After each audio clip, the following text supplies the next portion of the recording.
Hello, जय हिंद, नमस्कार दोस्तों। आप सभी का स्वागत है आपके अपने YouTube channel mission target classes में।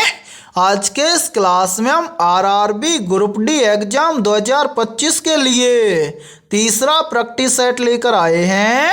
और मेरे भाई इस तीसरे प्रैक्टिस सेट के अंदर हमने बहुत ही शानदार क्वेश्चनों को कवर किया है और ये सभी क्वेश्चन आपके आरआरबी ग्रुप डी एग्जाम 2025 के लिए इम्पोर्टेंट रहेंगे।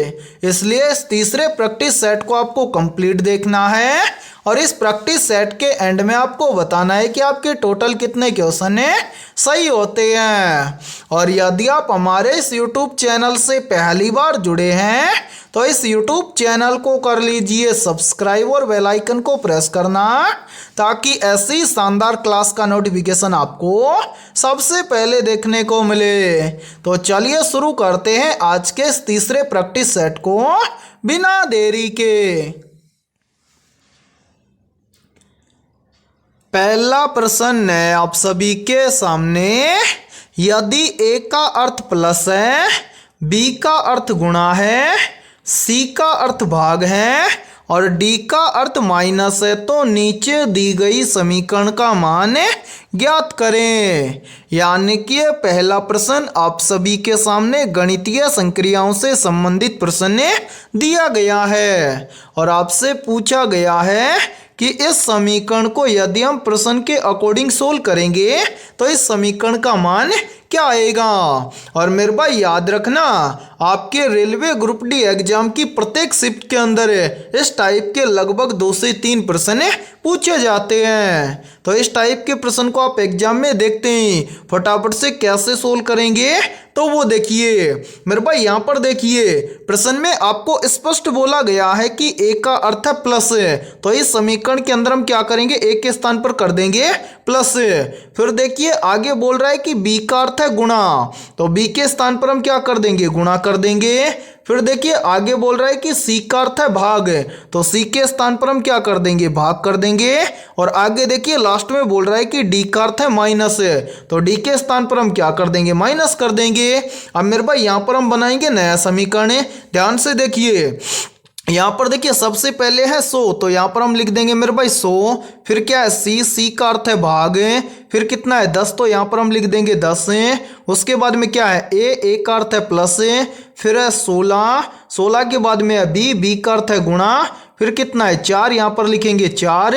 फिर क्या है डी का अर्थ है माइनस, उसके बाद में क्या है 13, तो यहाँ पर हम लिखेंगे 13। अब मेरे भाई ये बन गया नया समीकरण है। अब यहाँ पर हम क्या करेंगे, इस समीकरण को सोल्व करके इसका मान ज्ञात करेंगे। तो सबसे पहले हम समीकरण के अंदर क्या करेंगे, भाग को सोल्व करेंगे। तो यहाँ पर देखिए मेरे भाई 10 का भाग देंगे 100 में, तो यहाँ पर कितना आएगा मेरे भाई, देखिए 10 का भाग 100 में देंगे तो यहाँ पर आ जाएगा 10। फिर देखिए भाग करने के बाद में क्या करेंगे, गुणा करेंगे। तो यहाँ पर देखिए 16 गुना में कितना है 4 है, तो यहाँ पर 16 और 4 का आपस में गुणा करेंगे तो यहाँ पर बन जाएगा 16 चौक 64। फिर क्या बच रहा है, यहाँ पर बच रहा है माइनस का 13, तो यहाँ पर हम लिख देंगे माइनस 13। अब मेरे भाई यहाँ पर हम क्या करेंगे, गुणा करने के बाद में प्लस प्लस की संख्याओं को जोड़ लेंगे और जो माइनस की संख्या उसको घटा देंगे। तो यहाँ पर ध्यान से समझिए मेरे भाई, यहाँ पर देखिए प्लस का 10 है और प्लस का 64 है, तो 10 और 64 को आपस में जोड़ देंगे तो 10 और 64 मिलकर बन जाएगा 74। और यहाँ पर देखिए कितना बच गया, माइनस का 13, तो 74 में से हम क्या कर देंगे, माइनस 13 कर देंगे। तो मेरे भाई 74 में से माइनस 13 करेंगे तो कितना बचेगा, तो 74 में से माइनस 13 करेंगे तो यहाँ पर बचेगा 61। यानी कि इस समीकरण को इस प्रश्न के अकॉर्डिंग सोल्व करेंगे तो इस समीकरण का मान आएगा 61। अब हमें देखना है कि 61 किसी ऑप्शन में दिया गया है, तो आंसर 61 हमें दिया गया है ऑप्शन बी के अंदर। तो पहले प्रश्न के अंदर ऑप्शन बी हो जाएगा सभी का करेक्ट आंसर। तो उम्मीद करता हूं कि पहला प्रश्न आपको अच्छे से क्लियर हो गया होगा और जब भी इस टाइप का प्रश्न आपको एग्जाम में दिया जाएगा तो आप फटाफट से सोल्व कर लेंगे, ठीक है। और इसी के साथ में देखिए आप सभी के लिए बहुत ही इम्पोर्टेंट सूचना है, यदि आप पहली बार के अंदर रेलवे ग्रुप डी एग्जाम 2025 को क्रैक करना चाहते हैं तो हमने आपके रेलवे ग्रुप डी एग्जाम 2025 के लिए जीके, जीएस, साइंस, मैथमेटिक्स और रीजनिंग यानी कि ऑल सब्जेक्ट के ऊपर मोस्ट इम्पोर्टेंट क्वेश्चंस का मास्टर पीडीएफ सेट तैयार किया है। और जो भी अभ्यर्थी ये कंप्लीट मास्टर पीडीएफ सेट लेना चाहता है वो हमारे इस व्हाट्सएप नंबर पर कांटेक्ट करके ले सकता है। और मेरे भाई इस कंप्लीट मास्टर पीडीएफ सेट की प्राइस हमने रखी है मात्र और मात्र 80 रुपये, यानी कि आपको मात्र 80 रुपये की फीस के अंदर रेलवे ग्रुप डी एग्जाम 2025 के लिए ऑल सब्जेक्ट के ऊपर रामबाण क्वेश्चनों का मास्टर पीडीएफ सेट दिया जाएगा। और मैं आप सभी को एक गारंटी देता हूं, यदि आप एग्जाम से पहले इस कंप्लीट मास्टर पीडीएफ सेट को अच्छे से तैयार कर लेते हैं तो आप पहली बार के अंदर रेलवे ग्रुप डी एग्जाम 2025 को क्रैक कर जाएंगे। और इस मास्टर पीडीएफ सेट के अंदर आपको जितने भी क्वेश्चन मिलेंगे सभी क्वेश्चन आपको सिलेक्टेड क्वेश्चन मिलेंगे और सभी क्वेश्चन आपको फुल सॉल्यूशन के साथ में मिलने वाले हैं। तो जल्दी से जाइए और इस व्हाट्सएप नंबर पर कांटेक्ट करके इस कंप्लीट मास्टर पीडीएफ सेट को ले लीजिए और एग्जाम से पहले अपनी कंप्लीट तैयारी को मजबूत बना लीजिए। ठीक है, तो चलिए फिर अगला प्रश्न देखते हैं। दूसरा प्रश्न है आप सभी के सामने, उस विकल्प का चयन करें जो तीसरे पद से उसी प्रकार संबंधित है जिस प्रकार से दूसरा पद पहले पद से संबंधित है। यानी कि दूसरा प्रश्न आप सभी के सामने नंबर एनालॉजी से संबंधित प्रश्न दिया गया है और आपसे पूछा गया है कि जिस प्रकार से 195 का संबंध है 45 के साथ में उसी प्रकार से 156 का संबंध किस संख्या के साथ में होगा। तो मेरे भाई इस टाइप के प्रश्न को आप फटाफट से कैसे सोल्व करेंगे तो वो देखिए, सबसे पहले जब भी इस टाइप का प्रश्न आपको एग्जाम में दिया जाए तो आपको क्या करना है, सबसे पहले आपको यहाँ पर पता करना है कि 195 से यहाँ पर 45 कैसे बना है। फिर उसी प्रकार से हम यहाँ पर बताएंगे कि 156 से यहाँ पर कौन सी संख्या आएगी। तो मेरे भाई यहाँ पर देखिए इस प्रश्न को किस प्रकार से सोल्व किया गया है। सबसे पहले यहाँ पर देखिए मेरे भाई, यहाँ पर देखिए 195 से यहाँ पर 45 बनाने के लिए क्या किया गया है। सबसे पहले तो मेरे भाई यहाँ पर देखिए 195 की सभी संख्याओं को आपस में जोड़ा गया है। तो यहाँ पर देखिए 195 की सभी संख्याओं को यहाँ पर आपस में जोड़ेंगे तो 1 और 9 मिलकर बन जाएगा 10, 10 और 5 मिलकर बन जाएगा 15। अब 15 से 45 कैसे बनेगा, तो मेरे भाई यहाँ पर देखिए यदि हम 15 का क्या कर दें 3 गुना कर दें तो यहाँ पर बन जाएगा 15 तिये 45। और ध्यान से देखिए 45 यहाँ पर आप सभी के सामने दिया भी गया है। अब मेरे भाई यही सेम लॉजिक हम लगाएंगे किसके अंदर है, 156 के अंदर है और 156 से इस प्रश्न चिन्ह की वैल्यू फाइंड आउट करेंगे। तो यहाँ पर देखिए 156 का हम क्या करेंगे, सबसे पहले तो 156 की सभी संख्याओं को हम आपस में ऐड कर लेंगे। तो मेरे भाई यहाँ पर देखिए 1 और 5 मिलकर बन जाएगा 6, 6 और 6 मिलकर बन जाएगा 12। ठीक है, अब जिस प्रकार से यहाँ पर 15 का 3 गुना किया गया है उसी प्रकार से हम यहाँ पर क्या कर देंगे, इस 12 का भी 3 गुना कर देंगे। तो 12 का 3 गुना करेंगे तो यहाँ पर बन जाएगा 12 तिये 36। यानी कि इस प्रश्नवाचक चिन्ह के स्थान पर संख्या भरी जाएगी 36। और मेरे भाई ध्यान से देखिए 36 हमें दिया गया है ऑप्शन सी के अंदर है। तो दूसरे प्रश्न के अंदर ऑप्शन सी हो जाएगा सभी का करेक्ट आंसर है। तो उम्मीद करता हूं कि ये दूसरा प्रश्न आपको अच्छे से क्लियर हो गया होगा। और जब भी इस टाइप का प्रश्न आपको एग्जाम में दिया जाएगा तो फटाफट से सोल्व कर लेंगे। ठीक है, और मेरे भाई यदि आपको किसी भी क्वेश्चन के अंदर कोई भी डाउट है तो उस क्वेश्चन के बारे में भी आप कमेंट सेक्शन के अंदर पूछ सकते हैं। ठीक है, तो चलिए फिर अगला प्रश्न देखते हैं।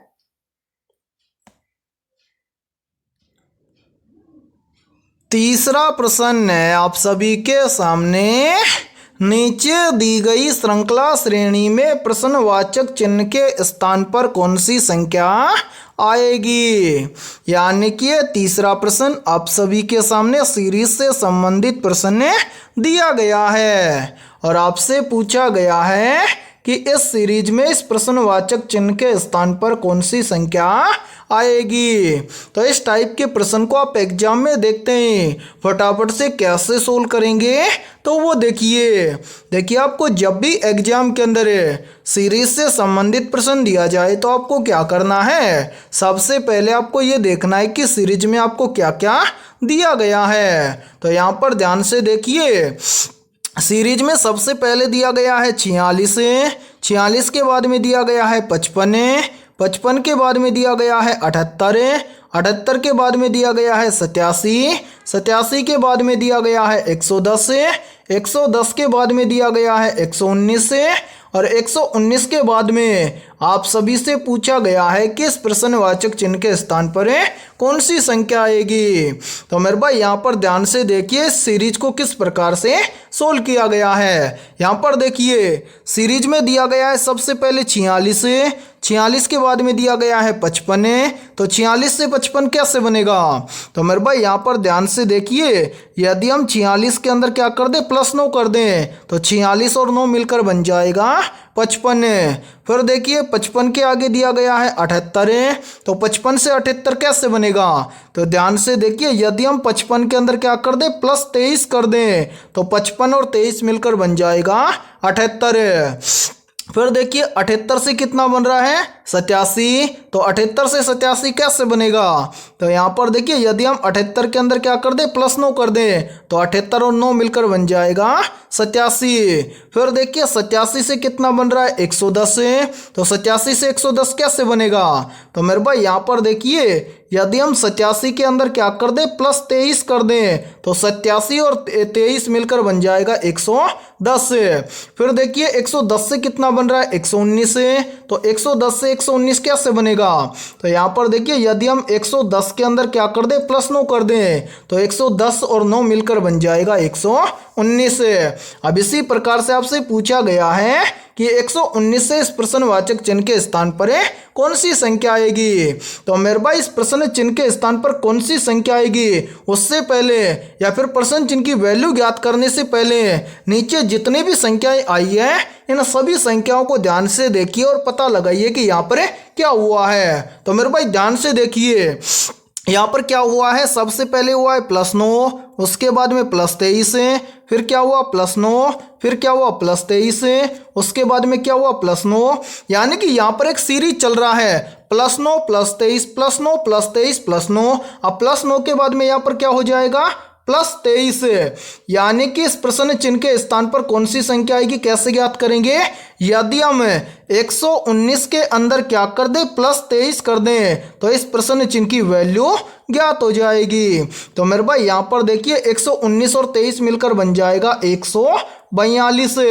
यानी कि इस प्रश्नवाचक चिन्ह के स्थान पर संख्या भरी जाएगी 142। और ध्यान से देखिए 142 हमें दिया गया है ऑप्शन सी के अंदर है, तो तीसरे प्रश्न के अंदर ऑप्शन सी हो जाएगा सभी का करेक्ट आंसर है। तो उम्मीद करता हूं कि जब भी आपको एग्जाम के अंदर सीरीज से संबंधित प्रश्न दिया जाएगा तो आप फटाफट से सोल्व कर लेंगे, ठीक है। और मेरे भाई ये प्रश्न रेलवे ग्रुप डी एग्जाम 2022 की 3rd शिफ्ट के अंदर पूछा गया प्रश्न है, ठीक है। तो चलिए फिर अगला प्रश्न देखते हैं। चौथा प्रश्न है आप सभी के सामने, नीचे दी गई श्रृंखला श्रेणी में प्रश्नवाचक चिन्ह के स्थान पर कौन सी संख्या आएगी। यानी कि चौथा प्रश्न आप सभी के सामने सीरीज से संबंधित प्रश्न दिया गया है और आपसे पूछा गया है कि इस सीरीज में इस प्रश्नवाचक चिन्ह के स्थान पर कौन सी संख्या आएगी। तो मेरे भाई इस सीरीज को हम 2 तरीके से सोल्व कर सकते हैं और मेरे भाई दोनों ही तरीके हम आपको बताने वाले हैं और दोनों तरीके आपके लिए बेस्ट रहेंगे, ठीक है। तो यहाँ पर देखिए इस सीरीज को हम सोल्व करेंगे कैसे। सबसे पहले हम सोल्व करेंगे पहले तरीके से। कैसे, देखिए सीरीज में सबसे पहले हमें दिया गया है 113, 113 के बाद में दिया गया है 137, 113 से 137 कैसे बनेगा। तो मेरे भाई यहाँ पर ध्यान से देखिए, यदि हम 113 के अंदर क्या कर दें प्लस 24 कर दें तो 113 और 24 मिलकर बन जाएगा 137। फिर देखिए 137 से कितना बन रहा है 106, तो 137 से 106 कैसे बनेगा? तो ध्यान से देखिए, यदि हम 137 में से क्या कर दें माइनस 31 कर दें तो 137 में से माइनस 31 करेंगे तो बन जाएगा 106। फिर देखिए 106 से कितना बन रहा है 130, 106 से 130 कैसे बनेगा? तो यहाँ पर देखिए, यदि हम 106 के अंदर क्या कर दें प्लस 24 कर दें तो 106 और 24 मिलकर बन जाएगा 130।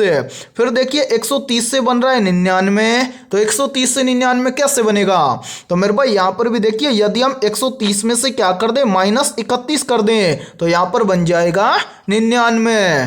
फिर देखिए 99 यानी कि 99 से कितना बन रहा है 123, तो 99 से 123 कैसे बनेगा? तो यहाँ पर भी देखिए, यदि हम 99 के अंदर क्या कर दें प्लस 24 कर दें तो 99 और 24 मिलकर बन जाएगा 123। अब इसी प्रकार से हमसे पूछा गया है कि 123 से इस प्रश्नवाचक चिन्ह के स्थान पर कौन सी संख्या आएगी? तो प्रश्न चिन्ह की वैल्यू ज्ञात करने से पहले नीचे जितनी भी संख्याएं आई है इन सभी संख्याओं को ध्यान से देखिए और पता लगाइए कि यहाँ पर क्या हुआ है। तो मेरे भाई यहाँ पर देखिए, सबसे पहले क्या हुआ प्लस 24, उसके बाद में क्या हुआ माइनस 31, फिर क्या हुआ प्लस 24, फिर क्या हुआ माइनस 31, फिर क्या हुआ प्लस 24। यानी कि यहाँ पर एक सीरीज चल रहा है, plus 24 minus 31, plus 24 minus 31, plus 24, तो अब आगे क्या हो जाएगा? यहाँ पर हो जाएगा माइनस 31। यानी कि इस प्रश्न चिन्ह की वैल्यू ज्ञात हो जाएगी कैसे? यदि हम 123 में से क्या कर दें माइनस 31 कर दें तो प्रश्न चिन्ह की वैल्यू हमें ज्ञात हो जाएगी। तो मेरे भाई यहाँ पर देखिए, यहाँ पर हमें क्या करना है, प्रश्न चिन्ह की वैल्यू ज्ञात करनी है। तो 123 में से हम क्या कर देंगे माइनस 31 कर देंगे, तो 123 में से माइनस 31 करेंगे तो यहाँ पर बचेगा 92। यानी कि इस प्रश्न चिन्ह के स्थान पर संख्या भरी जाएगी 92। और ध्यान से देखिए 92 में दिया गया है ऑप्शन है सी के अंदर है, तो चौथे प्रश्न के अंदर ऑप्शन सी हो जाएगा सभी का करेक्ट आंसर है। तो उम्मीद करता हूं कि ये पहला तरीका आपको अच्छा लगा होगा। अब मेरे भाई इसी सीरीज को हम यदि हम कुछ ही सेकंडों में सोल्व करें तो कैसे सोल्व करेंगे? तो अब देखिए दूसरा तरीका मेरे भाई, यदि आपने हमारी पहले वाली क्लास देखी है तो आपको दूसरा तरीका 100% याद होगा। मैंने आपको बताया कि जब भी आपको एग्जाम के अंदर सीरीज से संबंधित प्रश्न दिया जाए तो आपको सबसे पहले यह देखना है कि सीरीज में आपको क्या क्या दिया गया है। तो ध्यान से देखिए, सीरीज में सबसे पहले दिया गया है 113, 113 के बाद में 137, 137 के बाद में 106, 106 के बाद में 130, 130 के बाद में 99, 99 के बाद में 123 और 123 के बाद में प्रश्नवाचक चिन्ह। यानी कि इस सीरीज के अंदर जितनी भी संख्याएं दी गई हैं, यहाँ पर देखिए मेरे भाई 113 छोटी संख्या, 137 बड़ी संख्या। फिर देखिए यानी कि 113 क्या है 137 से छोटी संख्या है। फिर देखिए 137 से 106 क्या है छोटी संख्या। यानी कि ये सीरीज जो आपके सामने दिया गया है, इस सीरीज के अंदर संख्याएं किस क्रम में दी गई हैं? पहले छोटी फिर बड़ी, फिर छोटी फिर बड़ी, फिर छोटी फिर बड़ी। अब इस सीरीज को हम कैसे सोल्व करेंगे? तो मैंने आपको काफी बार बताया कि जब भी आपको सीरीज के अंदर संख्या पहले छोटी फिर बड़ी, फिर छोटी फिर बड़ी, इस क्रम में दिया जाए जो सीरीज है, उस सीरीज को आपको हमेशा सोल्व करना है एक संख्या को छोड़कर एक संख्या वाले लॉजिक के आधार पर। कैसे? देखिए मेरे भाई यहाँ पर देखिए, यहाँ पर 113, 137, 106, 130, यानी कि यह संख्या क्या है? पहले छोटी फिर बड़ी, फिर छोटी फिर बड़ी। ठीक है, तो इस सीरीज को सोल्व करेंगे एक संख्या को छोड़कर एक संख्या के लॉजिक के आधार पर। तो यहाँ पर देखिए 113 है, 113 से एक संख्या छोड़कर आगे चलेंगे तो कितना है 106, 113 से 106 कैसे बनेगा? तो यहाँ पर देखिए यदि हम 113 में से क्या कर दें -7 कर दें तो यहाँ पर बन जाएगा 106। फिर देखिए 106 से एक संख्या छोड़कर आगे चलेंगे तो कितना है 99, 106 से 99 कैसे बनेगा? तो 106 में यदि हम क्या कर दें -7 कर दें तो यहाँ पर बन जाएगा 99। फिर देखिए 99 से एक संख्या छोड़कर आगे चलेंगे तो क्या है प्रश्नवाचक चिन्ह। अब प्रश्नवाचक चिन्ह की वैल्यू निकालेंगे कैसे? 113 से 106 बना कैसे? -7 करने से। 106 से 99 बना कैसे? -7 करने से। तो 99 से प्रश्न चिन्ह की वैल्यू निकालने के लिए हम क्या करेंगे? 99 से कर देंगे, यानी कि 99 में से हम क्या कर देंगे, -7 कर देंगे। तो 99 में से -7 करेंगे तो यहाँ पर बचेगा 92। ठीक है, यानी कि इस प्रश्नवाचक चिन्ह के स्थान पर संख्या भरी जाएगी 92, जो कि हमें दिया गया है ऑप्शन सी के अंदर है। तो मेरे भाई चौथे प्रश्न के अंदर ऑप्शन सी हो जाएगा सभी का करेक्ट आंसर है। उम्मीद करता हूं कि ये दूसरा मेथड आपको बहुत ही अच्छा लगा होगा। और मेरे भाई सीरीज को सोल्व करने से पहले आप ये जरूर देखना कि सीरीज में आपको क्या क्या दिया गया है। और सीरीज में यदि आपको संख्या पहले छोटी फिर बड़ी फिर छोटी फिर बड़ी, इस क्रम में जो सीरीज आपको दिया जाए 100% आपको उस सीरीज को एक संख्या को छोड़कर एक संख्या वाले लॉजिक के आधार पर सोल्व करना है। आपका प्रश्न 100% आपका प्रश्न सोल्व होगा। ठीक है, देखिए इस प्रश्न को थोड़ा सा समझाने में टाइम लगा है, लेकिन जब भी इस टाइप का प्रश्न आपको आगे एग्जाम में दिया जाएगा तो आप फटाफट से सोल्व कर लेंगे। ठीक है, और यदि आपको क्लास पसंद आ रही है तो मेरे भाई जल्दी से एक बार इस क्लास को लाइक कर दीजिए। और यदि आप हमारे इस यूट्यूब चैनल से पहली बार जुड़े हैं तो इस यूट्यूब चैनल को कर लीजिए सब्सक्राइब और बेल आइकन को प्रेस करना, ताकि ऐसे ही शानदार क्लास का नोटिफिकेशन आपको सबसे पहले देखने को मिले। ठीक है, तो चलिए फिर अगला प्रश्न देखते हैं। पांचवा प्रश्न है आप सभी के सामने। नीचे दिए गए प्रश्न में प्रश्न चिन्ह के स्थान पर आने वाली संबंधित संख्या को ज्ञात करें। यानी कि ये पांचवा प्रश्न आप सभी के सामने नंबर एनालॉजी से संबंधित प्रश्न दिया गया है। और आपसे पूछा गया है कि जिस प्रकार से 16 का संबंध है 263 के साथ में और 22 का संबंध है 491 के साथ में, उसी प्रकार से 18 का संबंध किस संख्या के साथ में होगा।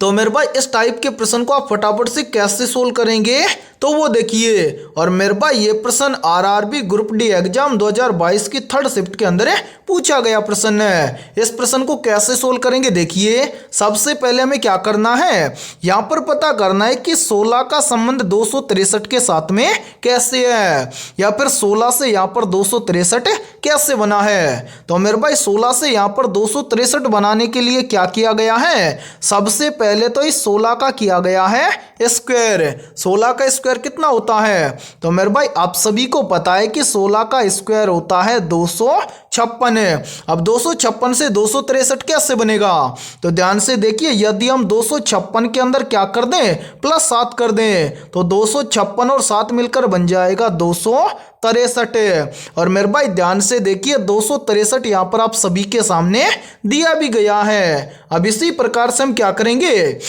यहाँ पर पता करेंगे कि 22 से यहाँ पर 491 इसी प्रकार से बना है क्या। तो मेरे भाई 22 से यहाँ पर 491 बनाने के लिए हम क्या करेंगे, सबसे पहले तो इस 22 का करेंगे स्क्वायर। तो मेरे भाई 22 का स्क्वायर कितना होता है, तो आप सभी को पता है कि 22 का स्क्वायर होता है 484। अब 484 से 491 कैसे बनेगा, तो ध्यान से देखिए। यदि हम 484 के अंदर क्या कर दें, +7 कर दें, तो 484 और 7 मिलकर बन जाएगा 491। और मेरे भाई ध्यान से देखिए 491 यहाँ पर आप सभी के सामने दिया भी गया है। अब यही सेम लॉजिक हम लगाएंगे इस 18 के अंदर है, और इस 18 से इस प्रश्न चिन्ह की वैल्यू ज्ञात करेंगे। तो करेंगे क्या मेरे भाई, इस 18 से इस प्रश्न चिन्ह की वैल्यू ज्ञात करने के लिए हम क्या करेंगे, सबसे पहले तो इस 18 का हम करेंगे स्क्वायर। 18 का स्क्वायर कितना होता है, तो मेरे भाई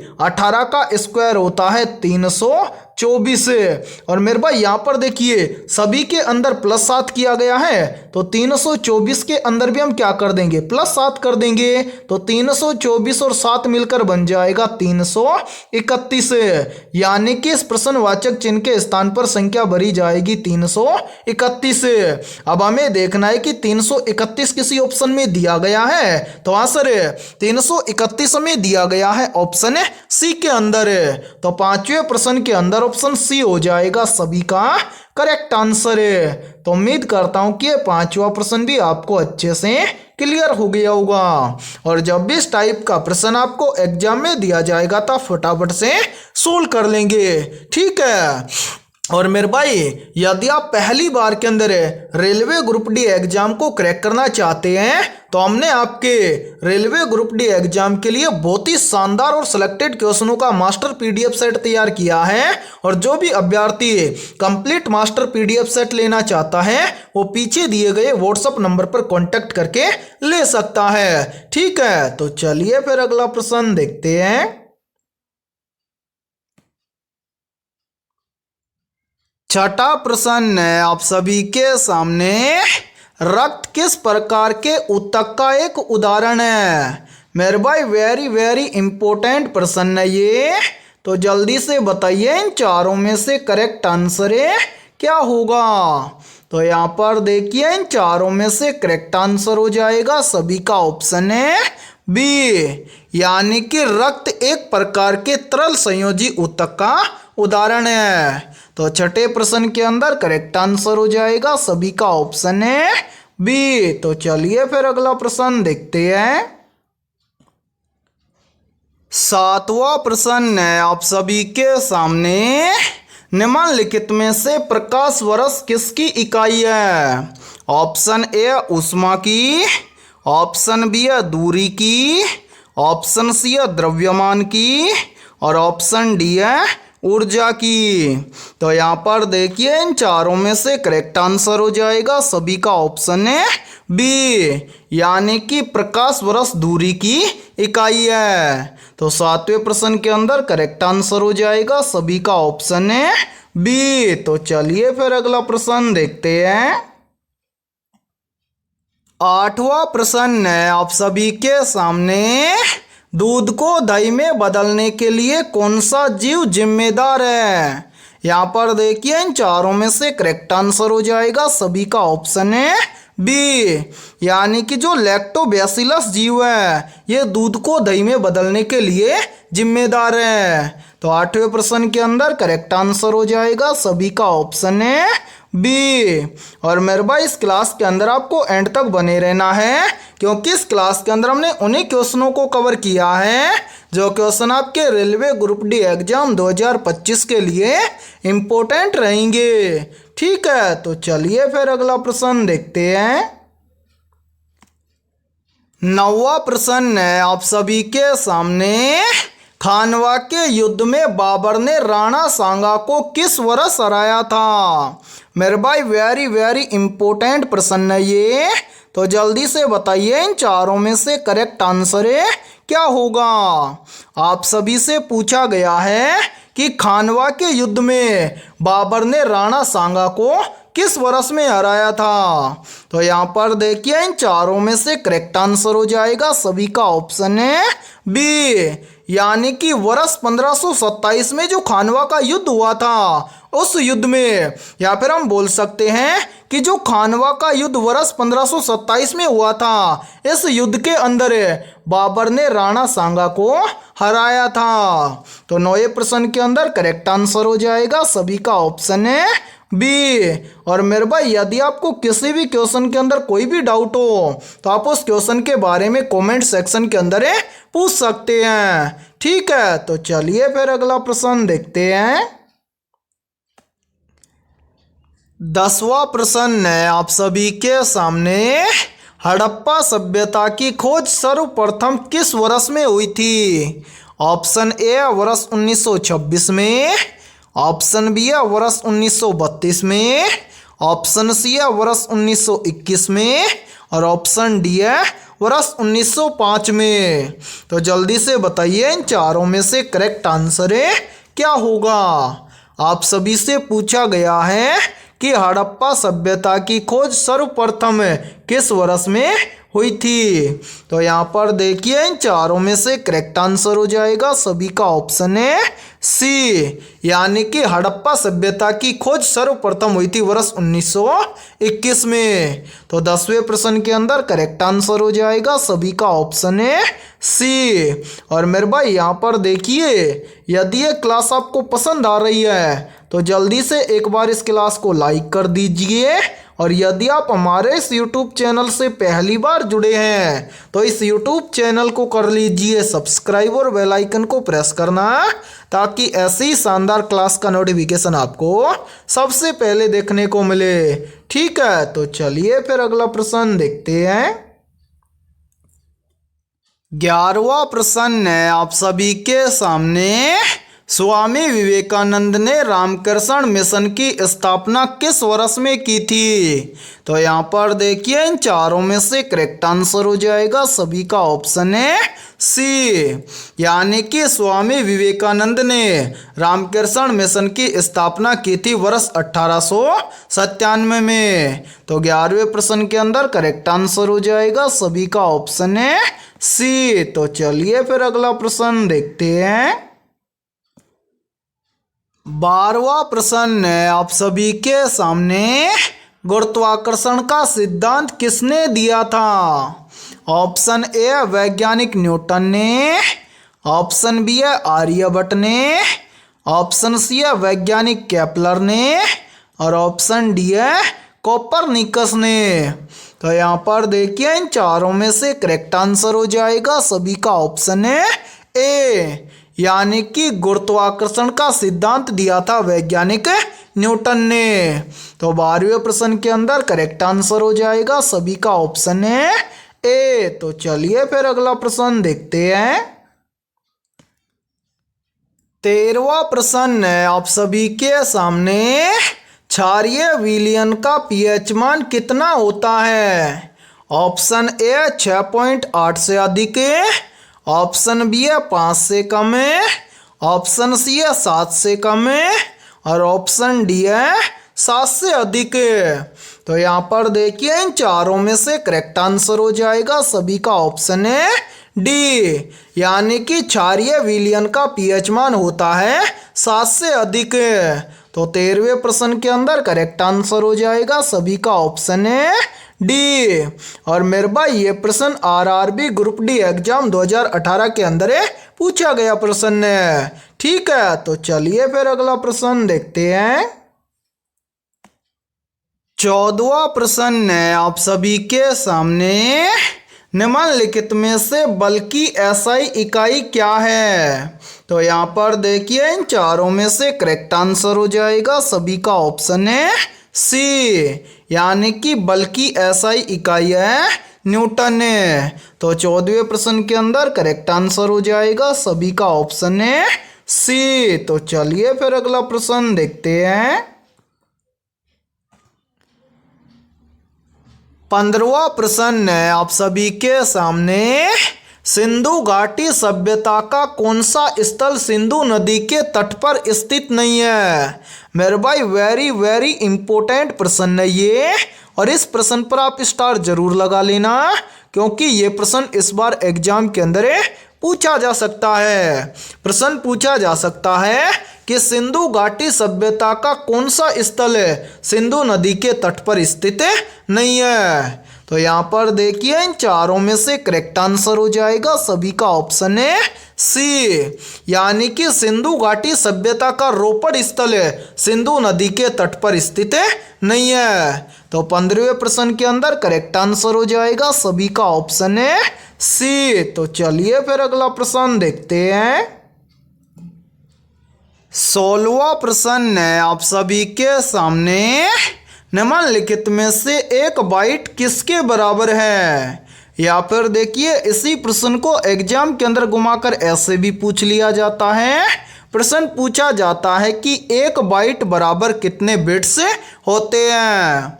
तो यहाँ पर देखिए इन चारों में से करेक्ट आंसर हो जाएगा सभी का ऑप्शन है बी, यानी कि एक बाइट बराबर होता है 8 बिट्स।